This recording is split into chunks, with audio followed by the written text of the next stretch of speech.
The sound of forks scraping against plates filled the heavy silence of our family dinner.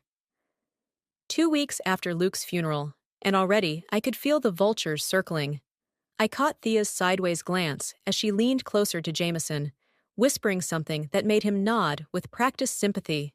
My name is Genesis, and I never thought I'd be sitting at my own dining table feeling like an outsider. Luke and I hosted these family dinners for 30 years, but tonight everything felt different. The familiar scent of my pot roast couldn't mask the stench of ulterior motives. Genesis, dear, Thea's voice cut through my thoughts, saccharine sweet. Have you given any thought to what we discussed last week, about downsizing? I set down my fork, meeting her gaze. No, Thea, this is my home. We're just concerned. Jameson chimed in, dabbing his mouth with a napkin. Living alone in such a big house at your age? I'm 55, not 85, I replied, forcing a smile. And I'm not alone. Athena helps me maintain the place. Athena, my caretaker, looked up from her plate, offering a supportive smile. She was young, but her presence had become a comfort since Luke's passing. About that, Thea continued, sharing another meaningful look with Jameson.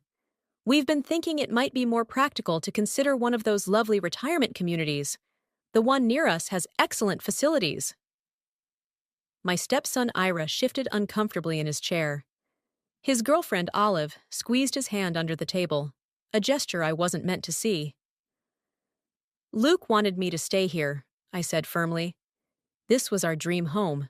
Luke would want what's best for you, Thea pressed, her voice dripping with false concern. And managing such a large property alone, it's not practical. I'm managing just fine, I insisted, standing to clear the plates.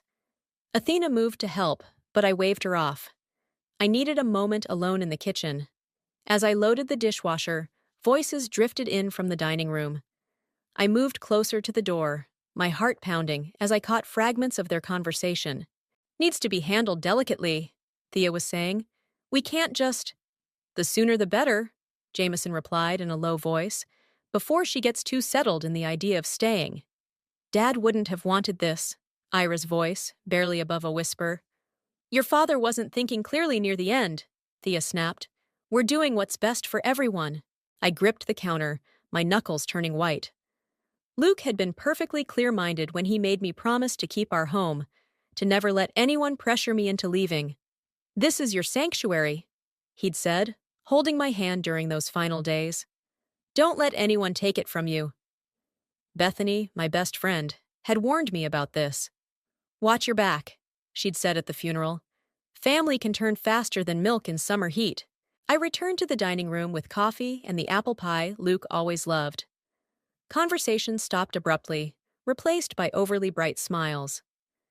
Genesis, Kayla, my niece, spoke up for the first time that evening. Would you like me to come by tomorrow? Help you sort through some of Uncle Luke's things? Before I could answer, Thea interrupted. Oh, we can help with that. No need to trouble yourself, Kayla.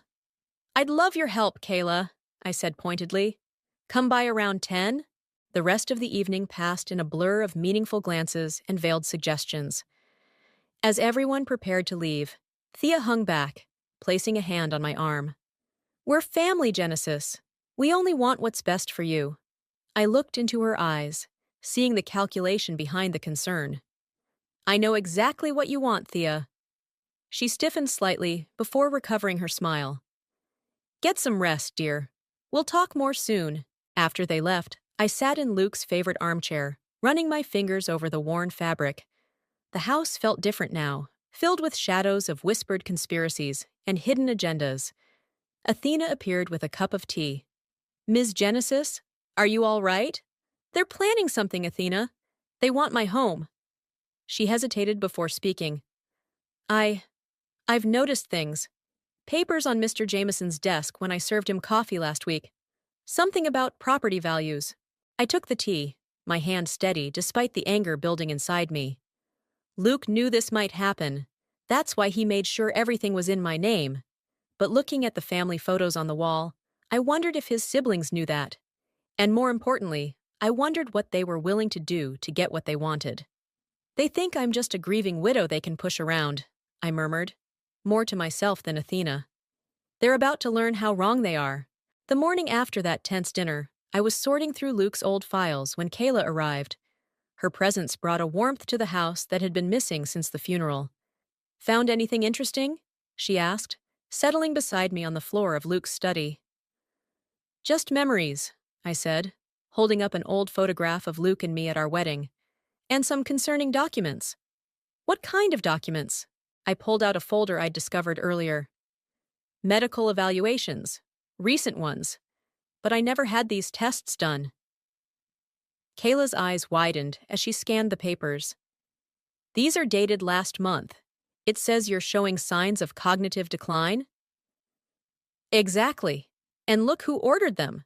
I pointed to the referring physician's name. "Dr. Harrison? Isn't that Aunt Thea's golf buddy?" Before I could respond, we heard footsteps in the hallway. Athena appeared in the doorway, looking uncomfortable. "Ms. Genesis? Mr. Jameson is here. He says he needs to discuss some urgent family business." I quickly slid the folder under some others. "Send him in." Jameson entered, his usual confident stride betraying a hint of nervousness. "Genesis, I hope I'm not interrupting anything important." "Just catching up with Kayla," I said, gesturing to the scattered papers. "Going through Luke's things." His eyes darted around the study. "Actually, that's partly why I'm here. There are some documents we need to locate. Insurance papers, property deeds, that sort of thing." "Everything's in order," I assured him. Luke was very thorough.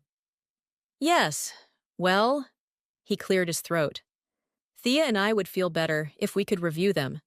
Make sure everything's properly arranged." Kayla stood up, crossing her arms. "Why wouldn't it be properly arranged, Uncle Jameson?" He shot her a sharp look. "Family looking out for family, that's all. Genesis has been through so much." "I appreciate the concern," I said, standing as well. "But I'm handling it." Just then, Athena appeared again. "Ms. Genesis, there's someone at the door. Says they're here about the property assessment." Jameson's face reddened. "I'll handle that," he said quickly, heading for the door. "No," I called after him. "I'll handle it. This is my house, after all." In the foyer, a woman in a business suit was waiting. "Mrs. Stout? I'm Rachel from Cornerstone Realty. I'm here about the property evaluation requested by my sister-in-law," I finished, watching Jameson squirm. "I'm afraid there's been a misunderstanding. This house isn't for sale." "Oh." She looked confused, checking her tablet. "I have paperwork here indicating—" "Whatever you have is unauthorized," I said firmly. "I own this property, and I haven't requested any evaluations." After the realtor left, Jameson tried to explain. "We just wanted to know the current market value, for tax purposes." "Get out," I said quietly, "and tell Thea to stop whatever game she's playing." Once he was gone, Kayla hugged me. "You know what they're trying to do, right?" "They think the house is still in Luke's name," I said. "They don't know he transferred everything to me before he died." "Ms. Genesis?" Athena's voice was hesitant. "There's something you should know. Last week, while cleaning Mr. Jameson's study during the family lunch, I found some papers. One was labeled Petition for Guardianship. My blood ran cold. They're trying to declare me incompetent. I took pictures with my phone," Athena admitted. "I knew something wasn't right." Kayla grabbed my hand. "We need to call Bethany. She's a lawyer. She'll know what to do." I nodded, but my mind was already racing ahead. The medical evaluations, the property assessment, the guardianship petition. They were building a case to take everything from me. "There's more," Athena said. "I overheard Ms. Thea on the phone yesterday. She mentioned something about an emergency family meeting next week. Said it was time to handle the situation." I walked to Luke's desk and opened the bottom drawer, pulling out a sealed envelope he'd given me months ago. "Time to handle it indeed." "What's that?" Kayla asked. "Insurance," I replied, breaking the seal. "Luke knew his siblings better than they thought. He left me everything I need to fight back." Inside were documents, photos, and a USB drive. Evidence of past schemes, failed business dealings, and family secrets Thea and Jameson would rather keep buried. "They want to play dirty?" I said, spreading the contents on the desk. Let's show them how it's done. Kayla and Athena exchanged looks, and I saw something new in their eyes. Not pity for the grieving widow, but respect for a woman ready to fight back. First, I said, reaching for my phone, let's call Bethany. Then we're going to plan our own little family meeting. Bethany's office smelled of coffee and determination. She spread the documents across her desk, her lawyer's eyes scanning every detail while I sat across from her, gripping my cup of coffee so tight I thought it might shatter. "This is serious, Genesis," she said, holding up the guardianship petition. "They're not just trying to take your house. They're trying to take your autonomy." "Can they do it?" Kayla asked from the chair beside me. Bethany shook her head. "Not with what Luke left you. But we need to be smart about this. They're building a paper trail to make you look incompetent." "Show her the USB drive," Kayla urged. I pulled out the small device Luke had left behind. Bethany plugged it into her computer, and her eyes widened as she scrolled through the files. "Well, well," she murmured. "Looks like Thea and Jameson have been busy. Failed real estate schemes, questionable investments, tax discrepancies. Luke kept everything," I explained. "He said it might come in handy someday." A knock at the door made us all jump. Bethany's assistant poked her head in. "Ms. Genesis, your stepson Ira is here. Says it's urgent." I exchanged looks with Kayla before nodding. "Send him in." Ira entered, looking uncomfortable in his business suit. His girlfriend Olive followed, her hand protectively on his arm. "Genesis, we need to talk," he said, running a hand through his hair. "Aunt Thea called a family meeting for tomorrow night. They're going to try to force me into assisted living," I finished. "Declare me incompetent?" He blinked. "How did you—" "Your father warned me this might happen," I said softly. "He knew his siblings better than they knew themselves." Olive stepped forward. "Ira's been struggling with this. He knows what they're doing is wrong." "They said it was for your own good," Ira blurted out.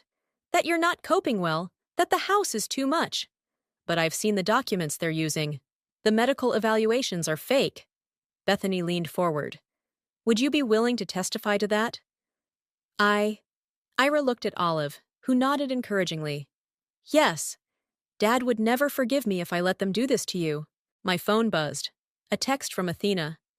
"Ms. Thea just showed up at the house with some men. They're going through papers in the study." "They're searching my house." I stood up, anger replacing fear. "Like common thieves?" "They're looking for the deed," Ira explained. "They don't know Dad transferred everything to you." "Genesis." Bethany's voice was sharp. "Don't confront them, not yet. Let them think they're winning." "The family meeting tomorrow," Kayla said suddenly. "That's when they're planning to spring everything on you. The medical reports, the guardianship petition." "Then that's when we'll spring our trap," I replied. "Bethany, can you have everything ready by then?" She nodded, already reaching for her phone. "I'll have the injunction prepared, along with documentation of their fraudulent activities. But Genesis, are you sure you want to go nuclear? They're still family. Family doesn't try to steal your home and freedom," I said firmly. "Luke protected me from them one last time by leaving me these documents. I'm going to use them." Ira shifted uncomfortably. "Aunt Thea's been calling all the relatives, telling them you're not mentally stable. Some believer." "Let them," I said. "Tomorrow night, everyone will know the truth." We spent the next hour planning. Bethany prepared legal documents, while Kayla coordinated with Athena to document everything happening at the house. Ira provided details about Thea and Jameson's plans, his loyalty to his father's wishes finally outweighing family pressure. As we were leaving, Olive pulled me aside. "Genesis, there's something else you should know. Thea's been promising pieces of your house to different family members. The antique furniture to Cousin Sarah, the art collection to Uncle Robert. Dividing up my possessions before they've even taken them," I said bitterly. "How thoughtful of her." Back at home, I found Athena waiting anxiously. The study was a mess, drawers left open, papers scattered. "They left when they couldn't find what they were looking for," she reported. "Ms. Thea seemed angry." I picked up a framed photo of Luke that they'd knocked over. Tomorrow night, they'll be more than angry. They'll be exposed. Ms. Genesis? Athena hesitated. Whatever happens tomorrow, I want you to know I'm on your side. What they're doing, it's not right. I squeezed her hand, grateful for another ally in this fight. As night fell, I sat in Luke's chair, looking at the home we'd built together. Tomorrow, his siblings would try to take it all away. But Luke had given me everything I needed to fight back. They think I'm a helpless widow, I whispered to his photo. Time to show them how wrong they are. The day before the family meeting, I decided to do some investigating of my own. Thea's real estate office was quiet when I walked in, claiming I needed to discuss a property listing. The receptionist, recognizing me as family, waved me straight through. Genesis! Thea's surprise was poorly masked by her fake smile. What brings you here? Just wanted to talk, I said, settling into a chair across from her desk. About the house. Her eyes lit up like a shark spotting blood in the water. Oh! Have you been considering our suggestions? Actually, I've been thinking about what Luke would want. I watched her carefully. He always said family should stick together. Exactly! Thea leaned forward eagerly. That's what we've been saying, and the retirement community near us. A knock interrupted her. Jameson burst in, freezing when he saw me. Genesis, I didn't expect. Join us, I said pleasantly. We're discussing family matters. He shared a look with Thea before sitting down. I noticed him trying to subtly close his laptop, but not before I glimpsed an email with my name in the subject line. I found some interesting papers in Luke's study, I mentioned casually. Medical evaluations I don't remember having. Memory issues are exactly what we're concerned about, Thea said smoothly. These things can creep up slowly. Funny thing about memories, I replied. I clearly remember Dr. Harrison playing golf with you last month, Thea. The same doctor who supposedly evaluated me. The siblings exchanged another glance. Jameson cleared his throat. Genesis, we're only trying to help. Like you helped Luke with the Riverside Development Project? They both stiffened. That project had been their biggest failure and their darkest secret. I don't know what you're talking about, Thea said sharply. My phone buzzed. A text from Kayla. Found more documents in Jameson's car. Photos attached. I should go. I stood up. But I'll see you both tomorrow night. I'm looking forward to our family discussion. Genesis, Thea called as I reached the door. Be careful. Sometimes people who dig too deep get buried in what they find. I turned back, meeting her gaze. Is that a threat, Thea? A friendly warning. From family. Outside, I called Bethany immediately. They're getting nervous. Thea just threatened me. Perfect, Bethany replied. Did you plant the bug? I smiled, remembering the tiny recording device I'd dropped behind Thea's desk. It's done. Let's see what they say when they think I'm gone. Back home, Athena was waiting with news. Ms. Genesis, while you were out, Mr. Jameson's assistant came by. She was supposed to deliver some papers, but she gave them to me by mistake. She handed me a thick envelope. Inside were more fraudulent medical reports and a draft of the guardianship petition, complete with forged signatures from family members. They're getting sloppy, I muttered, making mistakes. My phone rang. It was Ira. Genesis, you need to hear this. I just overheard Aunt Thea on the phone with her lawyer. They're planning to have you committed if you resist tomorrow night. Committed?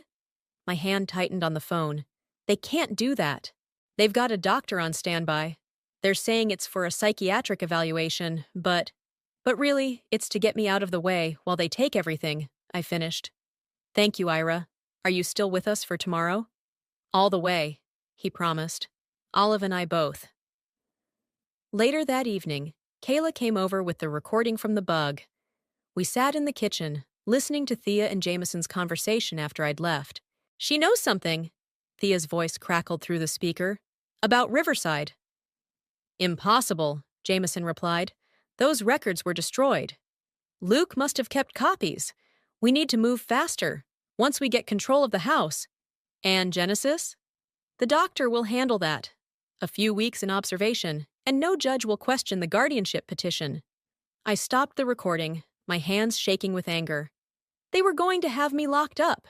Not anymore, Kayla said firmly. We've got them, Genesis. All of it.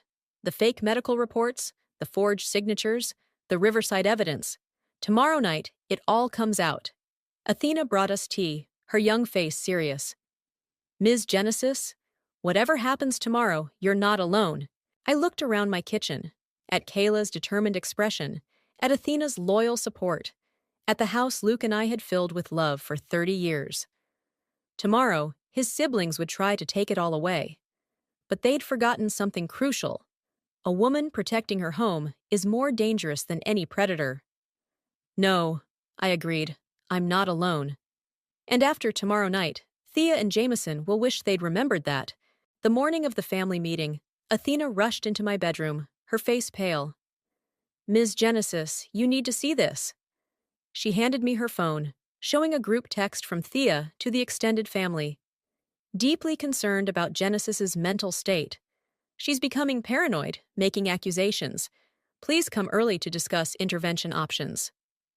They're trying to stack the deck, I said, getting dressed quickly. How many responses? Most of the family is arriving 2 hours early. Only Kayla, Ira, and Olive declined. My phone rang. It was Bethany. Genesis, we have a problem. Thea's filed an emergency petition for temporary guardianship. They're trying to fast-track it before tonight's meeting. Can they do that? Not if we move first. I'm heading to the courthouse now. Don't let anyone in the house until I call back. Barely an hour later, someone knocked on my front door. Through the security camera, I saw Thea standing there with a man in a suit. Genesis? She called out. This is Dr. Peters. We're worried about you, dear. Please let us in. I pressed the intercom. Not without my lawyer present. See? Thea's voice dripped with concern. This paranoid behavior is exactly what we're worried about. Doctor, please note her refusal to cooperate. I'm noting your harassment, I replied, and the security cameras are noting it too. They left after 15 minutes of trying, but I knew they'd be back. I called Kayla. They're at the courthouse, she reported. Bethany's handling it. How are you holding up? I'm fine, but I stopped as Athena rushed in again. Ms. Genesis, Ms. Thea's assistant just called. She wants to help us. Put her on speaker, I told Athena, with Kayla still listening on my phone. Hello?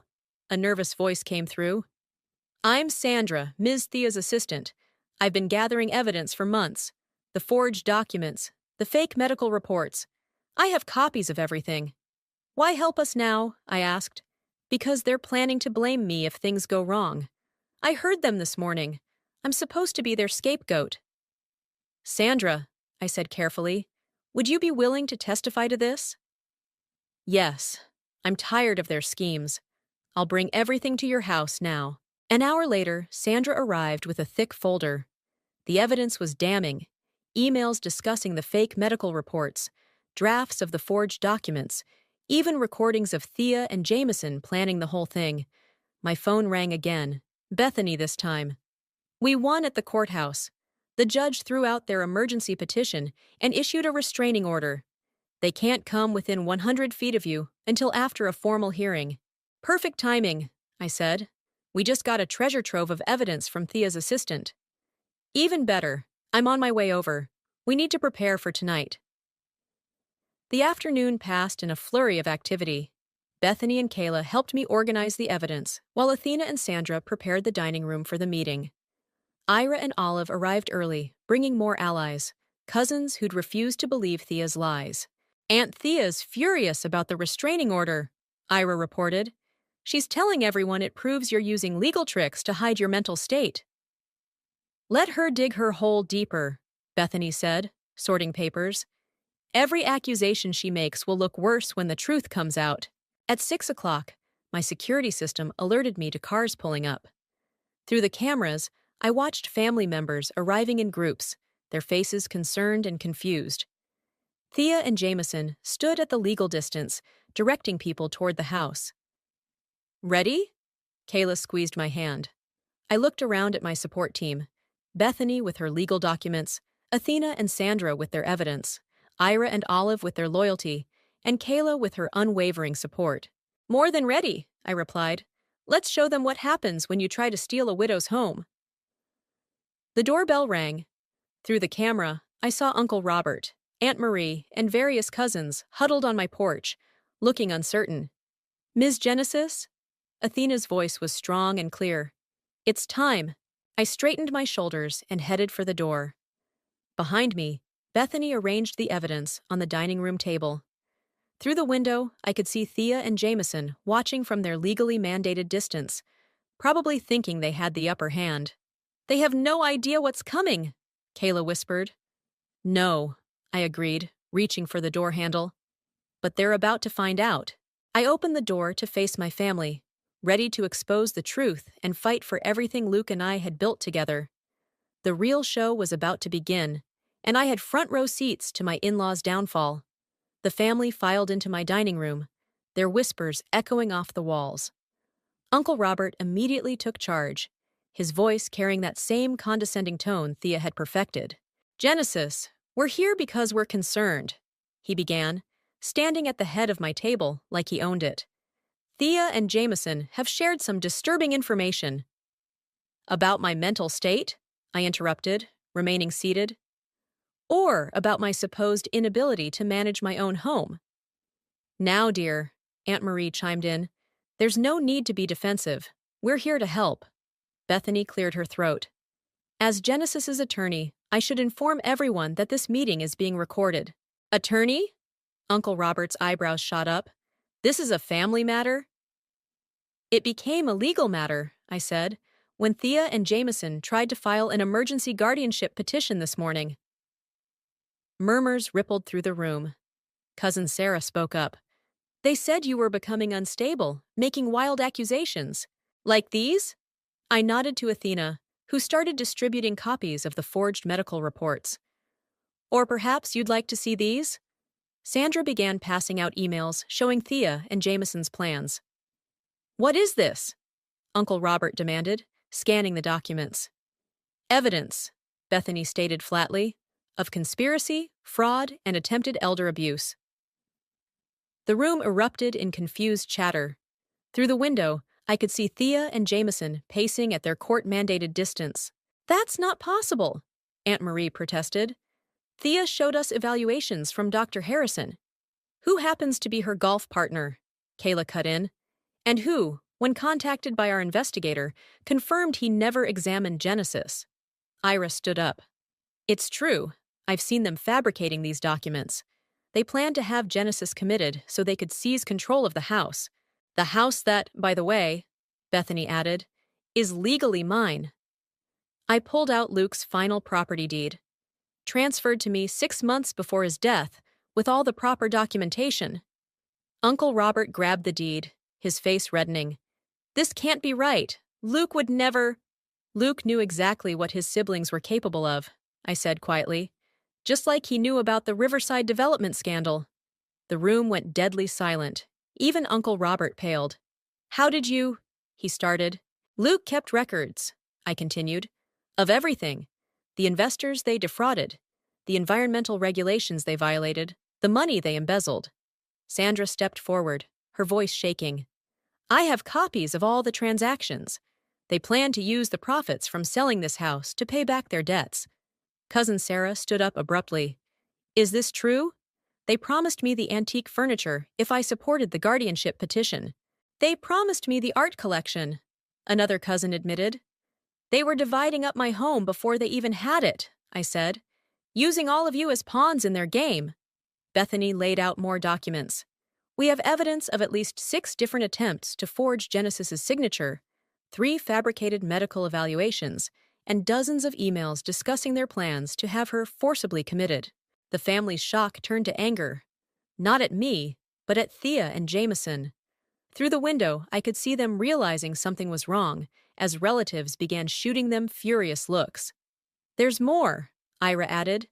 "They've been using family investments to cover their debts for years. Check your accounts, especially the trust funds they manage." Phones came out immediately, the room filled with gasps and cursing as people discovered the truth. "I trusted them with my children's college fund," Aunt Marie whispered. Uncle Robert was already dialing his bank. Others were texting Thea and Jameson, demanding explanations. "Genesis?" Cousin Sarah approached me, tears in her eyes. "We had no idea. They told us you were sick, that you needed help."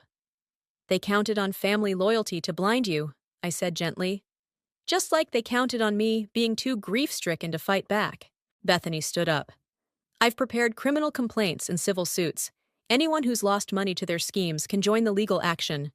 A line formed at Bethany's end of the table as relatives rushed to add their names to the complaints. Through the window, I watched Thea and Jameson finally realize their game was up. They hurried to their car as family members began storming out to confront them. "Should we stop them?" Kayla asked, watching them speed away. "No need," Bethany smiled. "The police are waiting at their homes with search warrants. This isn't just about saving your house anymore, Genesis. This is about justice for everyone they've hurt." I looked around my dining room, at the family members hugging and apologizing, at my team of supporters standing proud, at the home Luke had protected for me one last time. "Justice," I agreed, "and truth. It's all I ever wanted."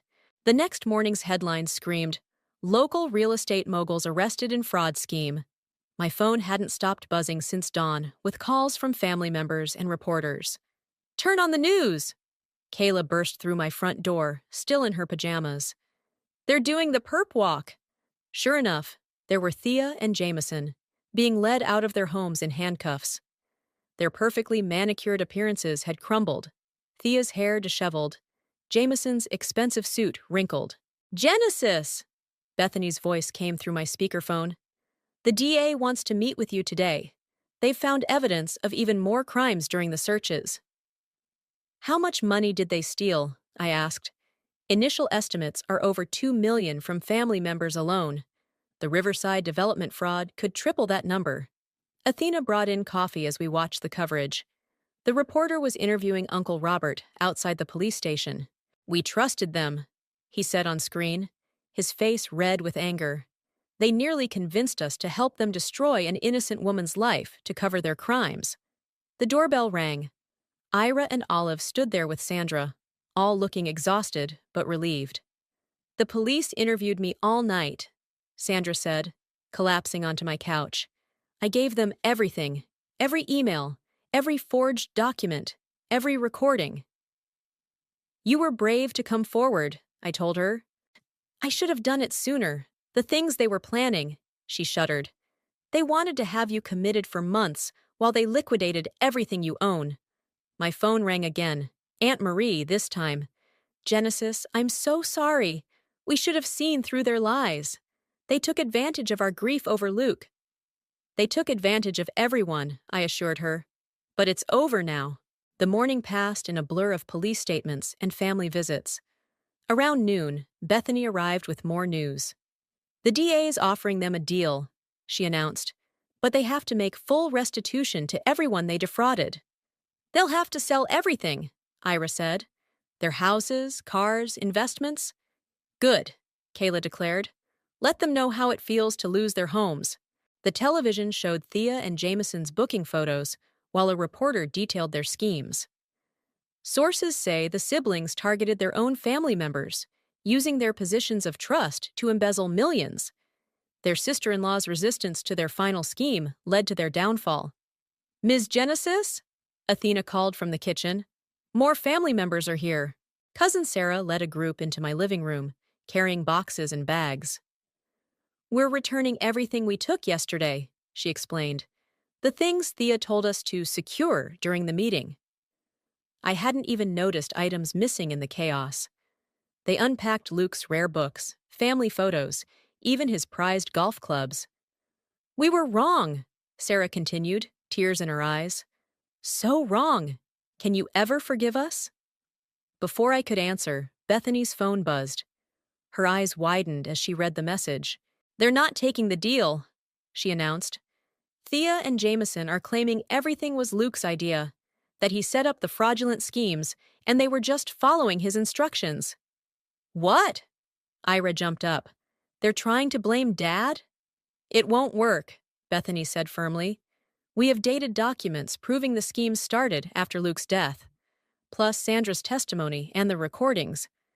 They're desperate, I realized, trying to salvage their reputations by destroying Luke's. Well, they've lost their last ally, Uncle Robert declared from the doorway. We hadn't heard him arrive. The country club board just voted to revoke their memberships, unanimously. For Thea and Jameson, that would hurt worse than jail time. My phone lit up with a text from an unknown number. It was a photo of Luke and me at our wedding, with a message. You'll regret this. Family secrets should stay secret. I showed it to Bethany, who immediately called the DA. Add witness intimidation to the charges. They still think they can scare me, I said, looking around at my support system. Kayla, Ira, Olive, Athena, Sandra, and the family members who'd finally seen the truth. They don't understand that I'm not alone anymore. Speaking of not being alone, Bethany said, checking her phone again, the DA wants to know if you'll speak at their arraignment tomorrow. Show the judge that the person they tried to declare incompetent is fully capable of testifying against them. I thought of Luke, of our home, of everything we'd built together. Yes, I said firmly. It's time they faced someone they can't intimidate or manipulate. They wanted your house, Kayla said, hugging me. Instead, they lost everything. Not everything, I corrected her, looking at our gathered family. They lost something far more valuable than money or property. They lost our trust, and they're never getting that back. The courtroom fell silent as I approached the podium. Thea and Jameson sat with their expensive lawyers, their designer outfits replaced by drab clothing that somehow made them look smaller, diminished. Mrs. Stout, the judge said kindly, please share your statement with the court. I unfolded my prepared notes, but set them aside. Instead, I looked directly at my former in-laws. I thought about coming here with anger, I began, about listing every scheme, every lie, every betrayal. But that's not what Luke would want. Thea flinched at her brother's name. Jameson stared at his hands. Instead, I want to talk about legacy. Luke believed in building things that last. Homes, relationships, trust. While you were plotting to take my home, I was planning its future. I turned to address the judge. Your Honor, I'm converting my house into a women's shelter and resource center, a place where vulnerable people can find safety and support, just like I found support when I needed it most. Murmurs rippled through the courtroom. Kayla squeezed Athena's hand in the front row, both of them beaming. The money they stole from our family, I continued. Every penny they repay will go toward funding this shelter. Their greed will become someone else's sanctuary. Objection! Thea's lawyer stood. This is inflammatory. Overruled, the judge cut in. Continue, Mrs. Stout. Thea, Jameson. I addressed them directly. You thought I was a grieving widow you could easily destroy. You were wrong. Luke didn't just leave me a house. He left me the strength to defend it, and the wisdom to use it for something greater than myself. Bethany stood up next to me, handling the formal part. Your Honor, we've submitted the paperwork establishing the Luke Stout Memorial Foundation. All restitution payments will go directly to funding the shelter's operations. The judge nodded approvingly.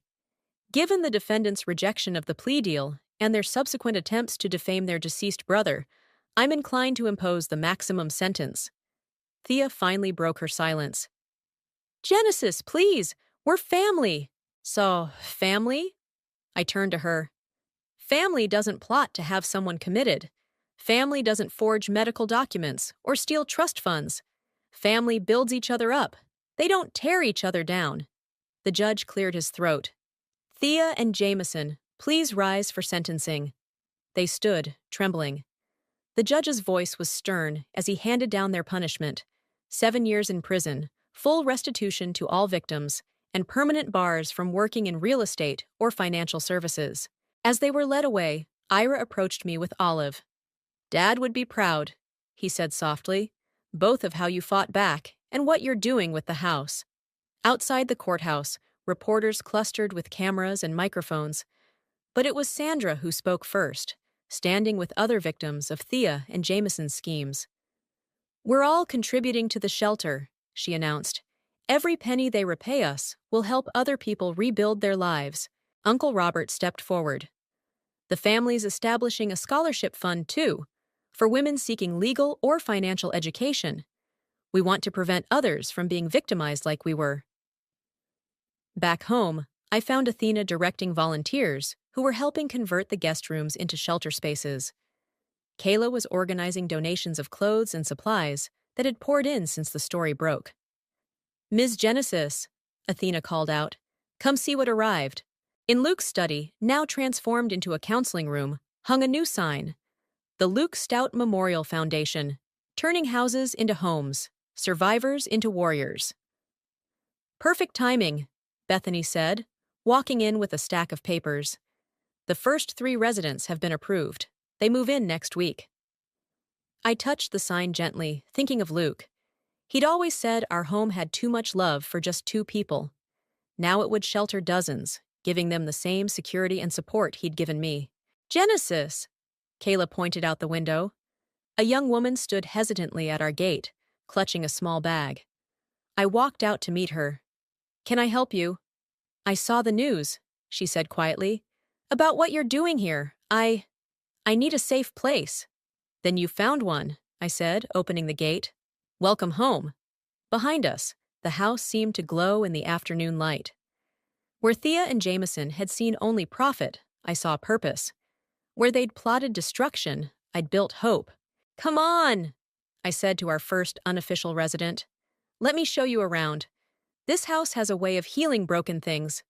Trust me, I know from experience." As we walked inside, I smiled at the irony.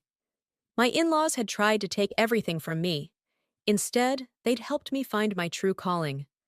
Sometimes the best revenge isn't destroying your enemies. It's using their weapons to build something beautiful, build something beautiful, build something beautiful, build something beautiful, build something beautiful.